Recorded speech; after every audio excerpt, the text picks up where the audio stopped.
Oke, selamat datang kembali di sesi Kupas Tuntas kita.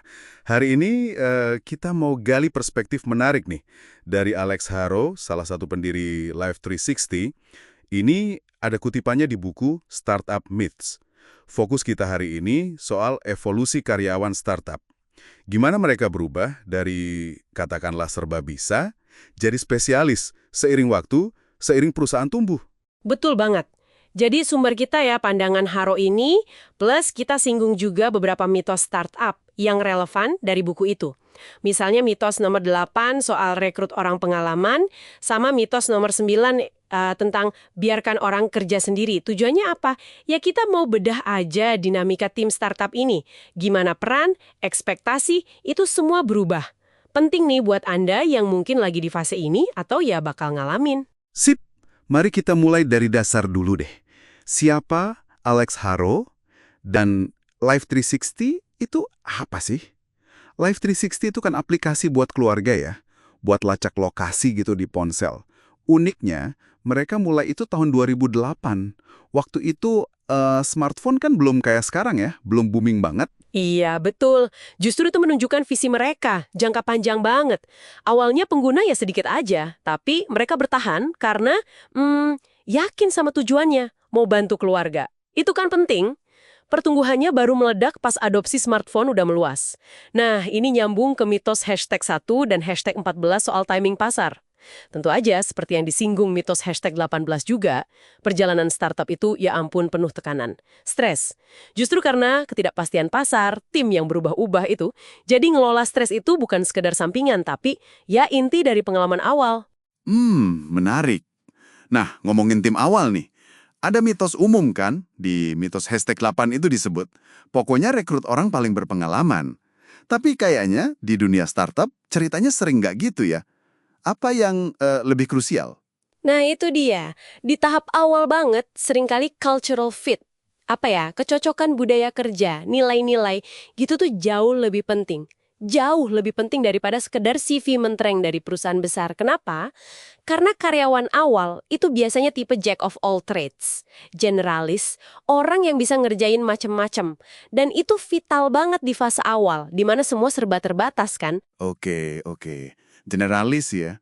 Nah ini nyambung nih sama pandangan Alex Haro yang, wah cukup bikin kaget. Ini terkait mitos #9.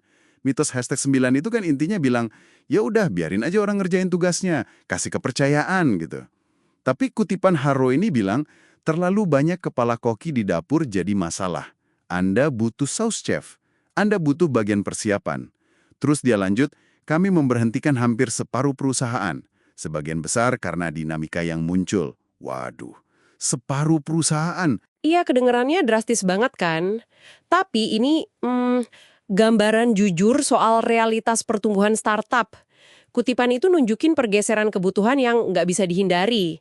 Saat startup makin gede, peran yang jelas, yang terspesialisasi, itu jadi mutlak. Nggak semua orang bisa terus jadi kepala koki. Nggak bisa semua orang jadi generalis terus. Nah, ini tantangannya. Kadang harus rela ngelepasin karyawan awal. Orang yang mungkin udah loyal banget, tapi ya gimana, udah nggak pas lagi sama kebutuhan peran yang lebih spesifik. Ini keputusan yang berat banget secara emosional, tapi seringkali perlu. Dan ini bukan cuma soal karyawan aja kan, tapi pendiri atau manajernya sendiri juga harus ikut berubah. Harus cerita tuh, awalnya dia sering banget micromanaging, ikut campur detail kerjaan engineer-nya. Bener sekali. Dan dia akhirnya sadar kalau itu justru menghambat, malah bikin nggak efisien. Supaya perusahaan bisa scale, bisa tumbuh pesat, manajer itu ya harus memanajemen, bukan ngerjain semuanya sendiri. Ini evolusi peran yang fundamental banget. Pendiri atau manajer awal yang tadinya generalis serba bisa, dia harus belajar. Belajar mendelegasikan ke orang yang lebih spesialis. Belajar ngelola tim secara efektif. Kalau nggak bisa, ya pertumbuhan bisa mandek. Oke, jadi kalau kita simpulkan nih ya, pandangan Alex Haro ini benar-benar nunjukin betapa rumitnya bangun tim startup. Cultural fit di awal itu penting banget sebagai fondasi. Betul. Terus ada transisi yang krusial dari tim yang isinya kepala koki semua, para generalis, ke tim yang butuh peran-peran spesifik, butuh saus chef, butuh bagian persiapan, peran yang lebih jelas. Dan proses transisi ini kayaknya nggak gampang ya. Seringkali sulit, bahkan mungkin menyakitkan. Iya, persis. Bisa butuh keputusan berat. Termasuk, ya itu tadi, kemungkinan memberhentikan orang yang udah barung dari awal. Para pendiri juga nggak bisa diam aja. Mereka juga harus ikut berevolusi. Dari sekedar pelaku, jadi manajer yang lebih strategis. Ini benar-benar ngasih kita bahan pemikiran ya. Mungkin pertanyaan penting buat Anda yang lagi dengerin. Gimana sih cara ngenalin tanda-tanda kalau tim atau startup Anda itu udah waktunya geser? Dari butuh generalis ke arah butuh spesialis. Dan mungkin yang lebih menantang lagi ya, gimana Anda nanti bakal ngelola sisi manusianya? Terutama kalau ini menyangkut orang-orang yang udah nemenin Anda dari nol, dari hari pertama perjuangan. Wah, ini pertanyaan yang jawabannya nggak gampang sih. Perlu direnungkan bareng-bareng.